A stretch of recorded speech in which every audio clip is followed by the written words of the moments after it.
Join us on BCCTV for a new series titled Community Circle.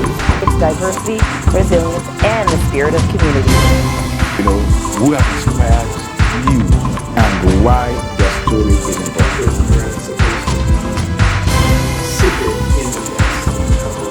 I think that you should say that because I'm thinking of Marcus Mosiah Garvey. Welcome to Community Circle. Welcome to the Community Circle right here in the Black Community Canada Television. Today is a beautiful day, like I always say. Why is it beautiful? Because I always have beautiful guests, handsome ones as well. Today, I have a very handsome guest. Not just handsome, he's someone that you will love to meet. Someone that is a voice in this community and in this nation. Someone that is already making impact, and we are glad to have him here right in the studio of the Black Community Canada Television. Ladies and gentlemen, I have with me no less a person, MP Amarjeet Gill. MP, how are you? I'm good. Thank you so much. It's a pleasure to be here, and thank you for inviting me for a wonderful podcast and discussion today. Indeed, it's a wonderful day, and I always say that best yet to come, and I will also say that I'm so excited that I'm going to discuss the issues that matter most to Bramptonians and, in fact, all Canadians. Interesting. By the way, let me say you are looking good. I've not seen this haircut, since I had to take a closer look. I said, look, is that my MP, man? What's happening?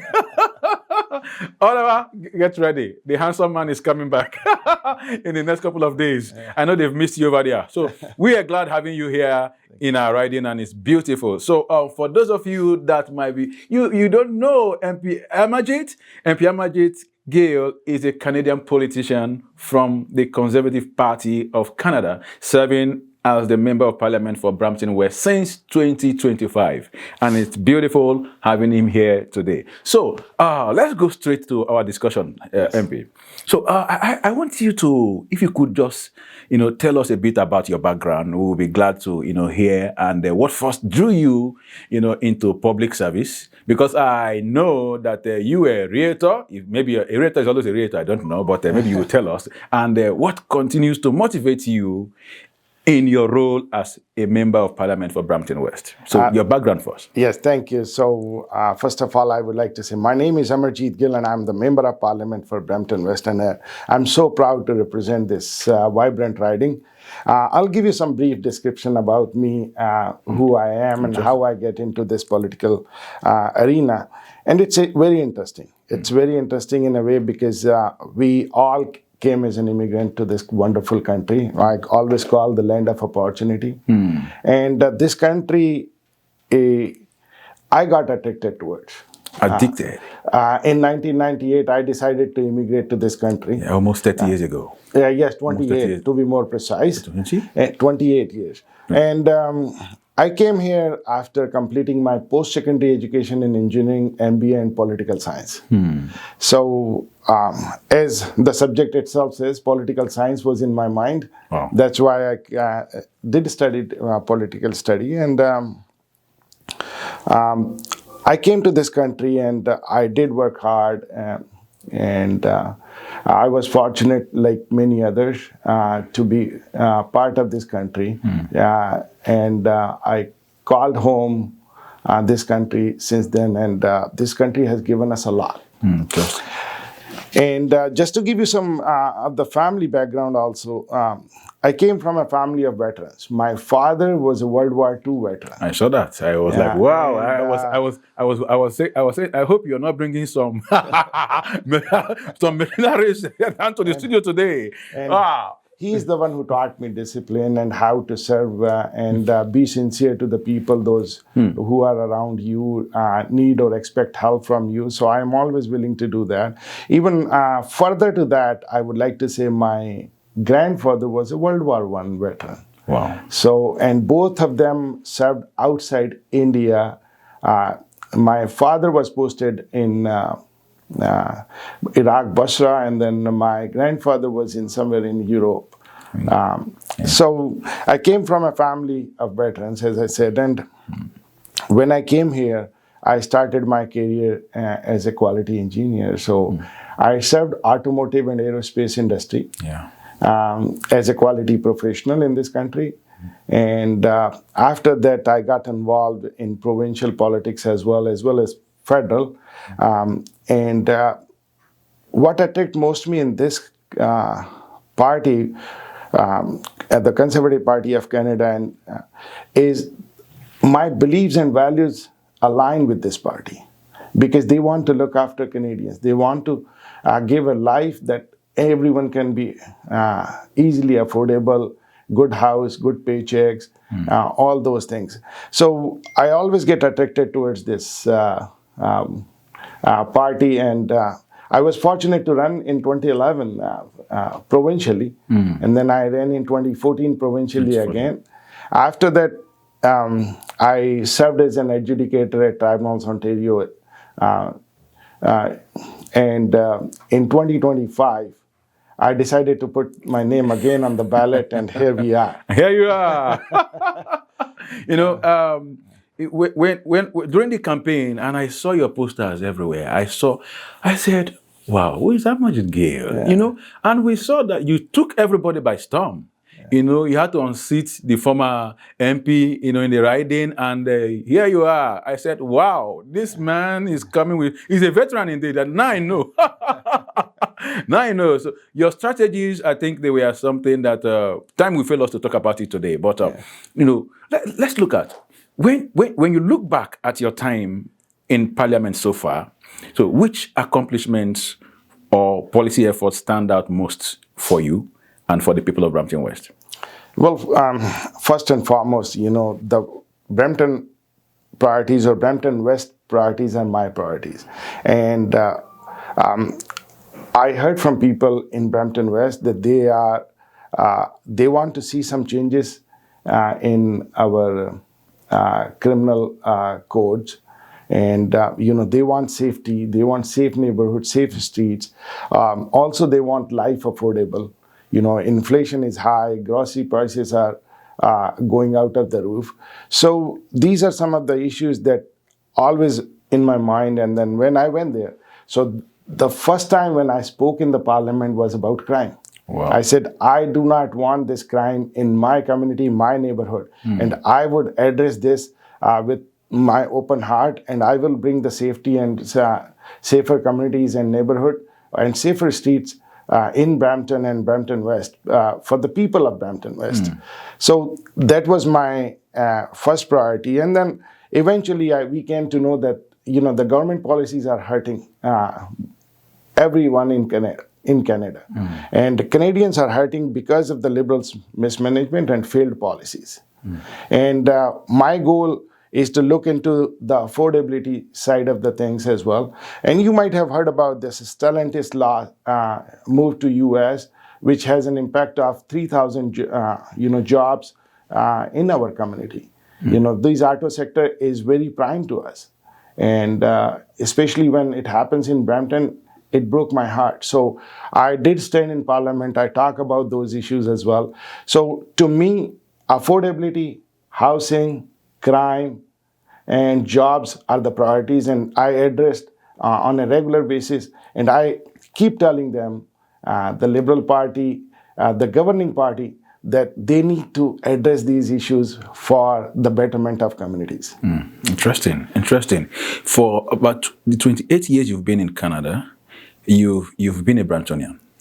You've lived all your life in Brampton. Yes. So you are a full bona fide Bramptonian. Absolutely. That's amazing. That's amazing. And when I saw that, I said, "Oh, really? Oh, so that's why you are so passionate about this community and this riding as well." Yeah. So if we look at there's so many issues that are competing for attention in order. You know, how do you decide which ones deserve your strongest focus when advocating for your constituents? Yeah. So, you know, as you said, I'm living in one home at Chinguacousy and Boveda area for last over 20 years. Imagine. Yeah, and I live in the community. I know the people in the community. I meet with them on a regular basis, and they are the one who come to me and then say like, Amarjeet, this is the priority.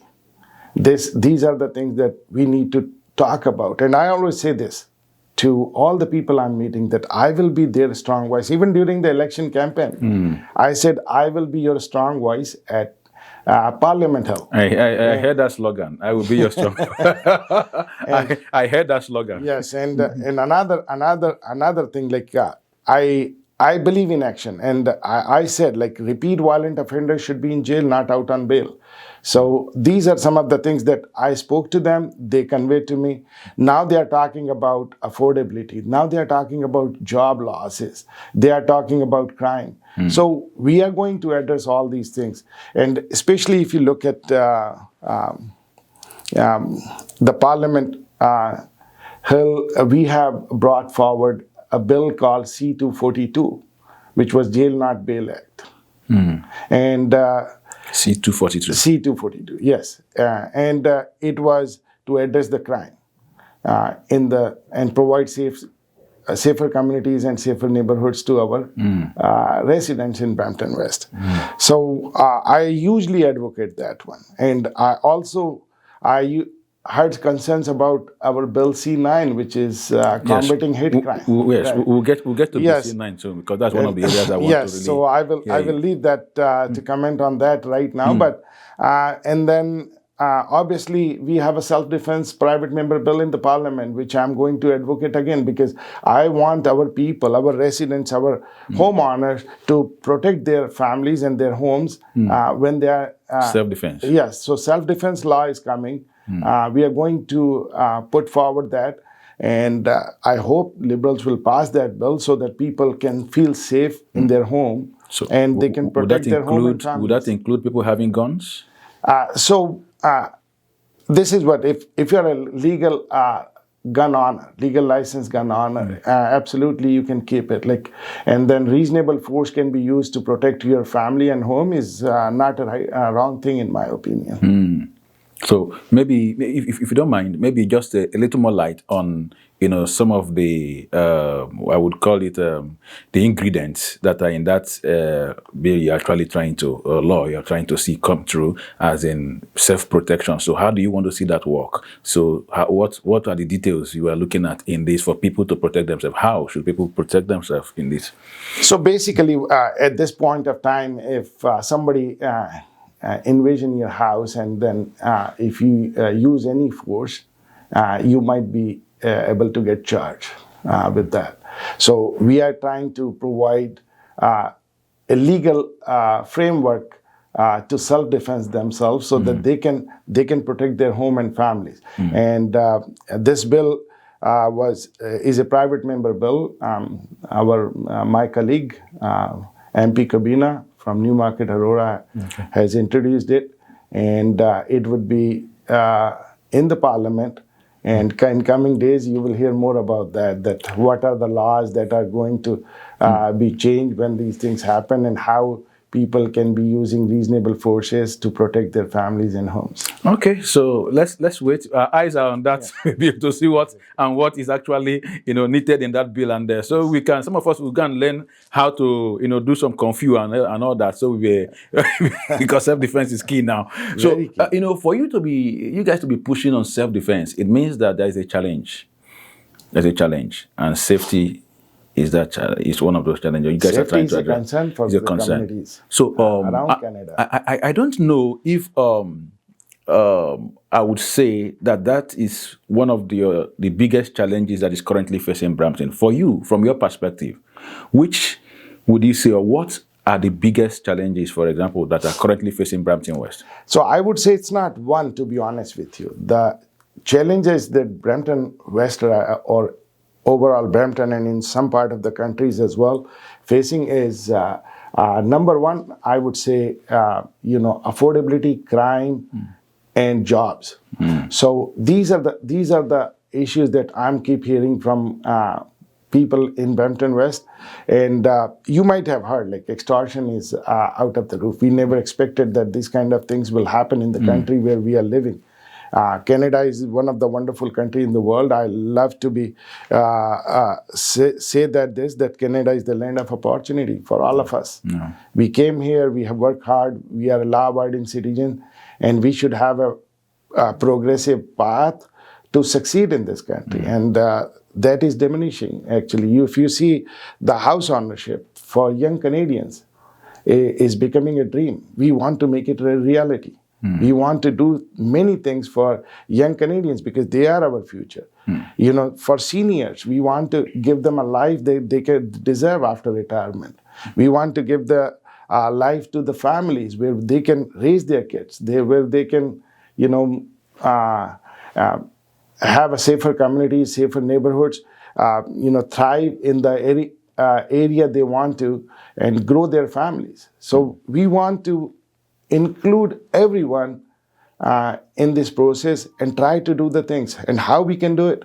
We can lower the taxes for businesses. We can lower the taxes for individual peoples. We can lower the taxes so that business can thrive.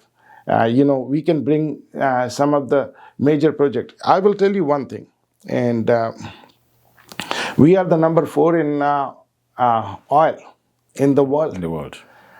We are a top 5 producer of LNG.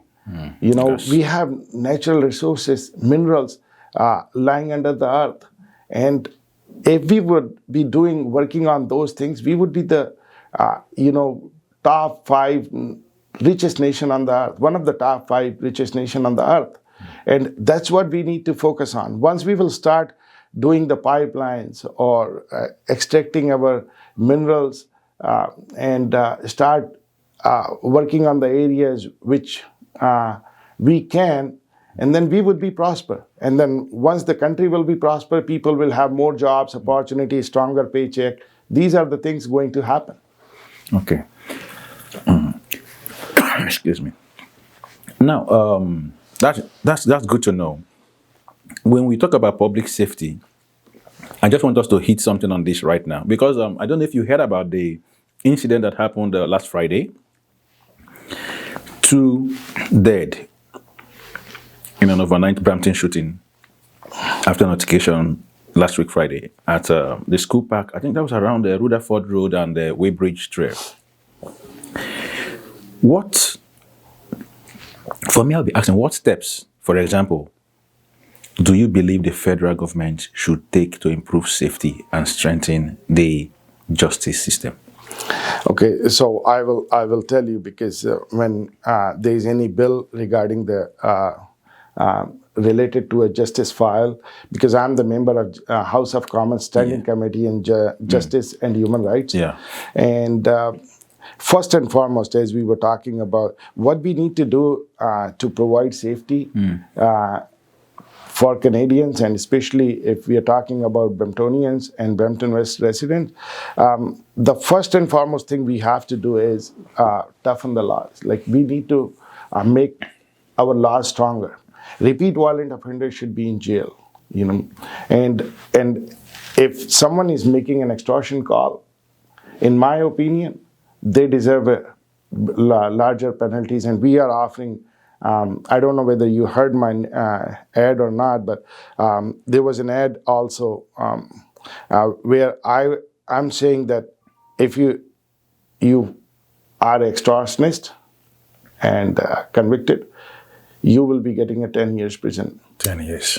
Yeah. So, and if you're a non-Canadian citizen, you need to be deported from the community and society. We don't need you. And I am also promoting self-defense law so that you can protect your home and families. So once you have a stronger laws, this is the time in the country where I would say we have to put victims ahead of criminals. You know, we always talk like, you know, if you're a first time something happened, a minor, I think the person deserves the right to come back to the society. But if people keep doing the crime, they are repeat violent offenders and they should be in jail, behind the bars, not outside on the street. Yeah.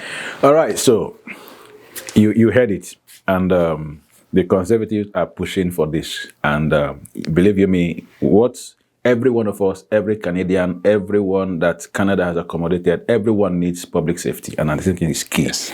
So we'll be going on a short break. When we come back, we'll be looking at Bill C9. Don't go anywhere. We'll be right back.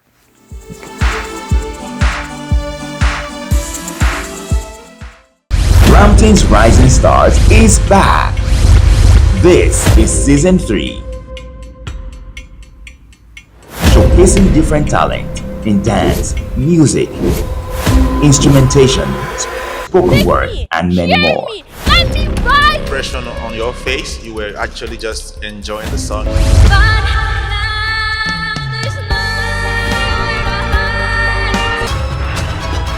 Do you have what it takes to be the next rising star in Canada?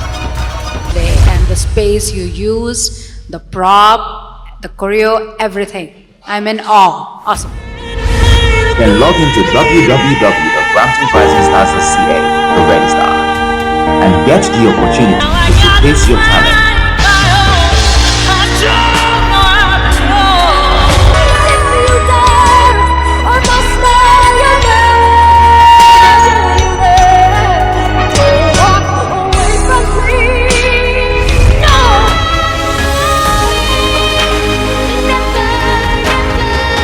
To register, visit www.bramptonrisingstars.ca. Registration closes 24th of May 2026. For sponsorship, please call the following numbers. Brampton's Rising Stars is brought to you by Black Community Canada Television and powered by GR Studios.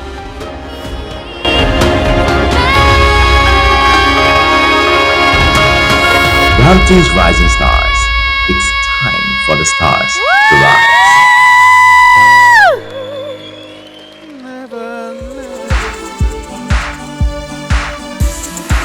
Welcome back. This is still the Community Circle. My name is Ukela Prince, and I still have here with me our own MP. He's a veteran. You got to know that. MP Amarjeet Gill is still here with us in the studio. MP, thank you so much. Thank you so much for. It's been a great time from the right first section, and it's good to be back with you here in the studio. So I want us to look into Bill C9. Yeah. You know, for viewers who may not closely follow the federal legislation, how would you explain what this bill is about in everyday language so that people can actually understand what it is? Yeah, so this Liberal government has put forward the bill called C9, Combating Hate Crimes. And we all know, we all agree that, we don't want crime, any sort of crime in our community and society, whether it's hate crime or extortion or car theft or house invasion. So we do not want any kind of crime. We want safety for our Canadians and Bramptonians. So, but this bill is going above and beyond impacting the religious defense that we have in our Charter of Rights and freedoms. So what this bill does is he's impacting the religious freedom and freedom of expression. So we ask them to withdraw those things, and we do not want to see these things. We want religious freedom and freedom of expression. At the same time, I always say when I was during the election campaign that I will be the religious champion, a religious freedom champion, and continue to work on those issues that matter most to Bramptonians. So this bill is impacting religious freedom and freedom of expression, which I do not want to see. I want anybody who has a belief can worship the way they want. And above and beyond, if you want to see the further details of this one, lots of organizations, whether they are cultural organizations, religious organizations from every community, whether from Sikhs or Christians or Jewish or Muslims, scholars, everyone talk about this, that these are the things that are going to impact the religious freedom and freedom of expression. And if you look at the Charter of Rights and Freedom, Section 2 allow us for this privilege. So these are some of the challenges, and I'm keep advocating about this. We have quite a bit town hall meetings as well to talk about this bill, that how it's going to impact our community and our religious freedom and freedom of expression. And apart from that, we heard from many stakeholders regarding this, and everyone says this is not the bill we want. So we suggested to the government that this should not be the bill that they have to bring forward. But they did not listen. They brought the programming motion for the Justice Committee to send the bill to the Parliament so that they can send it to the Senate to become the law. So now this, and I will take this opportunity to share with your audiences and viewers as well, that the bill is in Senate, and I encourage everyone to write to the Senate not to accept these kind of controversial bills, which are going to impact the religious freedom and freedom of expression. So with this step, is there a practical step that is taken to collate this? Or people should just do writing to the Senate directly? Or are you writing through the riding? Are people writing through the riding, through their MPs and all that? So how is the steps towards that? So, absolutely. So I will say they can still write to the Member of Parliament saying that they do not want, and then but I will encourage them to send it to Senate, because the bill is in Senate. Once the Senate will pass that bill, it will become it will come for a royal assent and become a law. So which would be a very controversial bill that we do not want to see. So I will encourage each and everyone who is watching this podcast, and I will encourage your viewers to send to Senate that they do not want to see the bill that is going to impact the religious freedom and freedom of expression. Because another thing I would like to say, that, you know, we all have our religious beliefs, and at the same time, Canada is a diverse country. You know, and I've been told by many that, you know, in GTA alone, we have people from every nation on the earth. So we are a very diverse community, and diversity is the key for Canadians. And this is one of the values that we believe in, that anybody can worship the way they want, and they can do whatever their beliefs is. So these are some of the things that I will encourage your viewers to send it to Senate, start sending emails that we do not want this controversial bill. Interesting. I believe, because I've heard a lot of debate on this as well, even from the community. And I've attended few functions where Bill C9 has been a major issue and concern, and a lot of people who also have lended their voices, you know, as trying to see how this bill can be put aside and all that. So, but we hope, and we see how that goes. So now, beyond specific legislations like the Bill C9, how do you believe Canada's broader economic and social landscape can be strengthened in the coming years? Okay, so first and foremost, we discuss and we touch base about these things, that jobs, employment, stronger paychecks, these are the necessity. Affordability, these are housing, slipping away from young Canadians. So these are some of the things, and how we can do it. As I said before, what we need to do is we have to be a self-reliant country where we have natural resources, we can extract them, we can build pipelines, we can do many other major projects that are going to help Canadians to build the economy again. And, you know, I always believe in this, that government should be looking after the Canadians first, and they should be looking after the finances. This year deficit that has been projected is over $70 billion, which is unacceptable to me. You know, the more the deficit, the more the interest payments. And this is the first time in the history when our interest payments are more than our healthcare payments to the provinces. So this is an alarming thing. You know, it's over $55 billion that we are giving away to service our debt, which should not be acceptable. We need to find efficiency into the system where we can improve. We need to look at our books carefully so that we can take a deeper look into it and try to find efficiency into the system. We can lower the taxes so that businesses can thrive. We can lower taxes for individuals, and we can bring affordability back to the people, those who are suffering. People are suffering for to make ends meet. You might have seen the highest usage of food banks. 2.2 million people every month are using the food bank, which is unacceptable for us as Canadians. And this government policies, the Liberal government policies, are not helping them. You know, I know some of our viewers will say, okay, so Mr. Gill is speaking as a conservative, so and all that. But I want us to look at this. When we look at affordability and the rising cost of living are major concerns for many Canadians presently. There is no doubt about that. Yes. So, what policy changes do you believe are most important to help families and small businesses that are facing these pressures? I mean, you guys, we find the conservative, for example, now in power.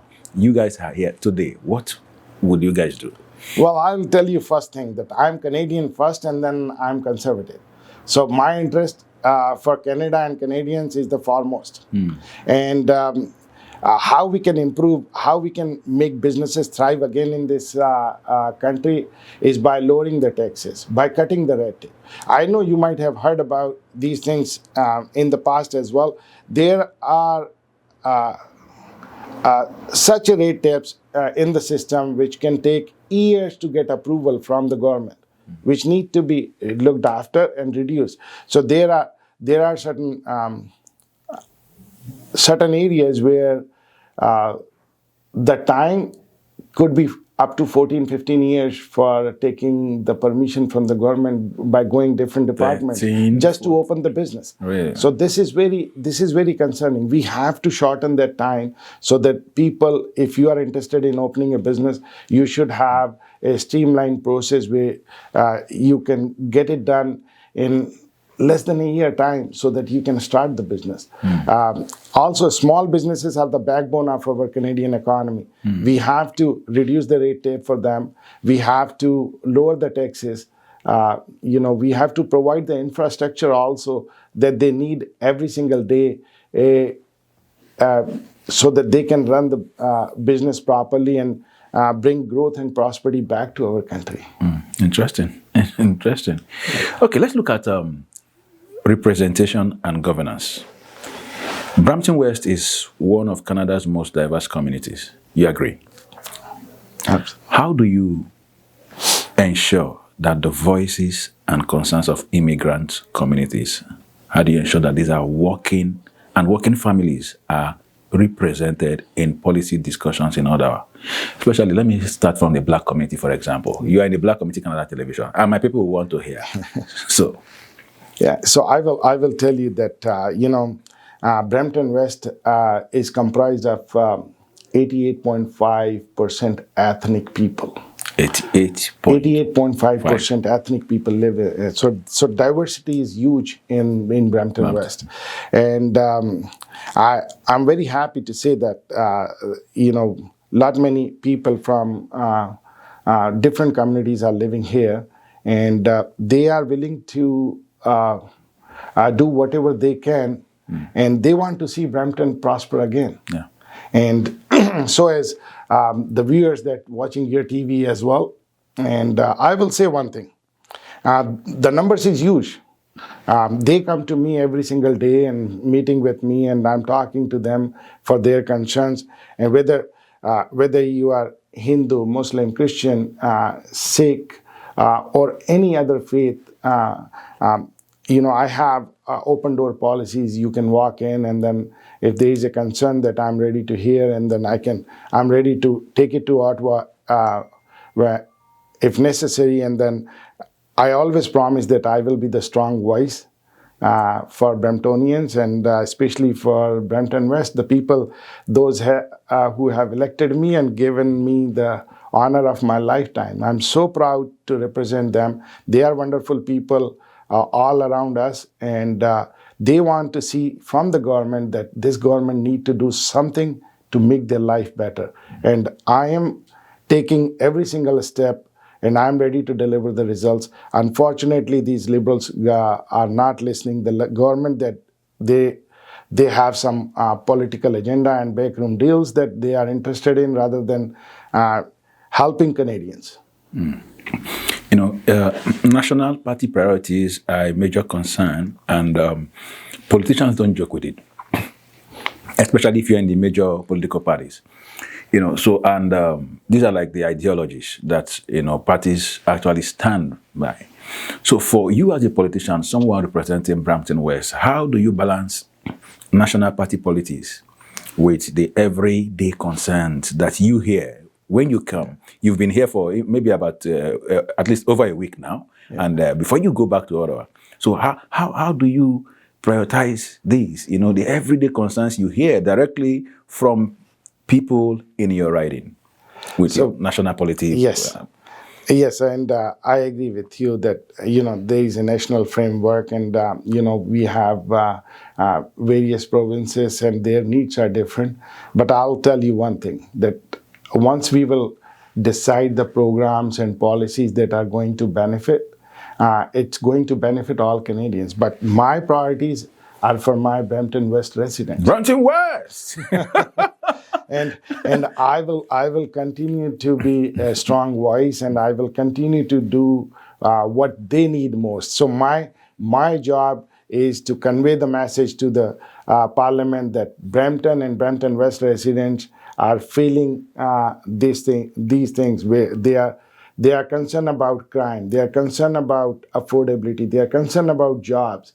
And these are the things we have to bring it back to our community, our city, so that people can have a better life and better future ahead. Interesting. Okay, so I'll be letting you go in the next couple of minutes, and it's I want us to look ahead. And one of the things that for me, I would have loved to, you know, spend more time with you talking about is the affordability, especially when it comes to housing and all that, because you have been a realtor for years, and you've been in this business, and you see how these things are skyrocketing here and all that. So what's your move in this direction to see how this can be eased? And then looking ahead, what policy areas are you more focused on advancing in the coming months? Well, we all have experienced that in recent years, the housing becomes unaffordable to all Canadians, and especially our young Canadians. This dream is slipping away. And how we can improve those things are more important. So we have suggested, even in last election, we said the new home buyers should get a rebate on HST. Rebate on HST. So that is one thing that they can get, and then probably that will compensate some of their stress. But at the same time, you know, we have seen most of the times that municipal bylaws are restricting, and then, you know, the fees they are going to pay for development charges and all those things, they need to be looked after, and they need to be reduced in a way that they can apply for permits, and then they can get it for lesser prices. So there are multiple ways we can help them. But for that, we have to be in the government. So I will encourage them to help us to be in the government. Change the government and bring the government that is going to work for you. Okay, so viewers, you are hearing MP, so that you help the Conservative to be in government, and you will see a lot of changes. You know. Okay, so that we.